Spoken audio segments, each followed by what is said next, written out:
کانوں میں وہی معصوم سی بچوں جیسی آواز گونجنے لگی، دعا کرو کہ ہماری ملاقات پھر نہ ہو، کیونکہ اگر ہو گئی تو تمہیں اس بیست کی قید سے کوئی نہیں بچا سکتا۔ تم میری محبت ہو، اور دعا کرو یہ محبت محبت ہی رہے۔ اگر تم میرا جنون، میرا پاگل پن بن گئی نہ تو تمہیں مجھ سے کوئی دور نہیں کر سکے گا، پھر تمہیں ساری عمر بیسٹ کی قید میں ہی رہنا ہوگا۔ دعا کرو کہ ہم پھر کبھی نہ ملیں، کیونکہ تمہاری نازک جان مجھے جھیل نہیں پائے گی۔ تمہاری اور میری دنیا الگ ہے، اور میں تمہیں اپنی اس دنیا میں نہیں لانا چاہتا۔ بس شرط صرف یہ ہے کہ ہم پھر کبھی نہ ملیں۔ اس دوپٹے پر نظریں جمائے وہ سرگوشی بھرے انداز میں کہہ رہا تھا، لیکن دل میں یہی خواہش تھی کہ وہ دوبارہ مل جائے۔ اس لڑکی کو ڈھونڈنا بیسٹ کے لیے مشکل نہیں تھا، لیکن اس نے اسے کبھی نہیں ڈھونڈا تھا، کیونکہ وہ نہیں چاہتا تھا کہ وہ معصوم اس خون خرابے والی دنیا میں آئے۔ ہاں، لیکن اگر اسے دوبارہ وہ ملی تو وہ اسے کسی قیمت پر نہیں چھوڑے گا۔ اگر قدرت نے اس لڑکی کو اس کے لیے رکھا تو وہ اسے ضرور ملے گی، اور پھر بیسٹ کی ہی رہے گی۔ عہد میرا بچہ، تم باپ بن گئے ہو ماشاء اللہ سے، بیٹی ہوئی ہے۔ اس کے فون اٹھاتے ہی زہرا بیگم نے خوشی سے بھرے لہجے میں کہا، جبکہ دوسری طرف تو وہ ان کی بات سن کر شاکڈ ہو چکا تھا۔ آپ سچ کہہ رہی ہے ماں، کیا میں واقعی؟ خوشی سے اس کے الفاظ ادا نہیں ہو پا رہے تھے۔ ہاں میرا بچہ، تم بس جلدی سے آ جاؤ۔ کریم کیسی ہے؟ وہ ٹھیک تو ہے نا؟ وہ بھی بالکل ٹھیک ہے، بس یہاں تمہارا ہی انتظار ہے۔ آپ فکر مت کیجیے، میں جلدی آنے کی پوری کوشش کروں گا۔ اس کی آواز بھیگ چکی تھی، اور زہرا بیگم جانتی تھی کہ وہ اس وقت رو بھی رہا ہوگا۔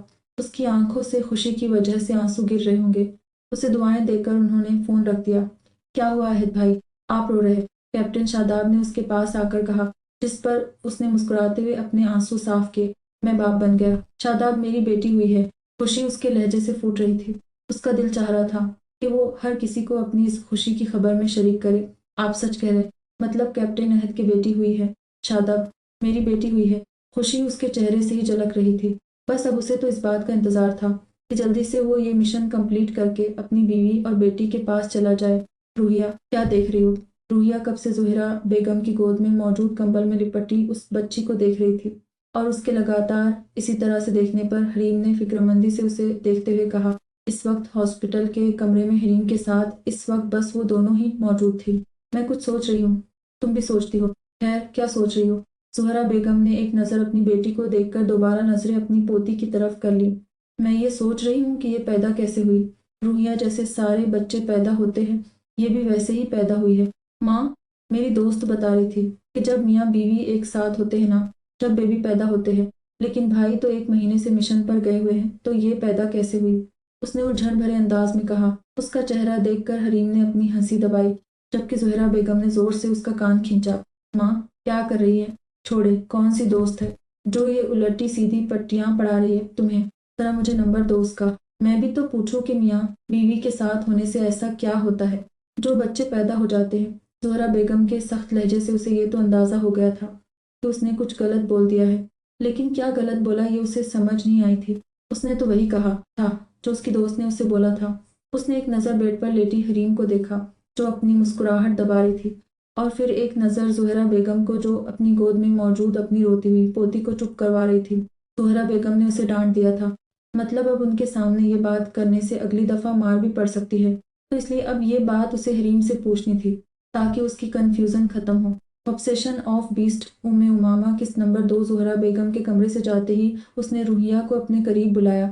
تمہارا ایڈمیشن ہو گیا، پاپا سے کہا تھا، انہوں نے کہا تھا آج ہم جائیں گے اور میں فارم لے آؤں گی، لیکن بیبی کی وجہ سے پروگرام چینج ہو گیا۔ اس نے خاٹ میں لیٹی بیبی کی طرف اشارہ کیا۔ بہت خوشی ہو رہی ہے تمہیں کالج جانے کی؟ ہاں بھابھی، خوشی تو بہت ہو رہی ہے۔ اب سب کو پتہ چلے گا روحیہ بڑی ہو گئی ہے، کالج میں جانے سے بڑے ہو جاتے ہیں۔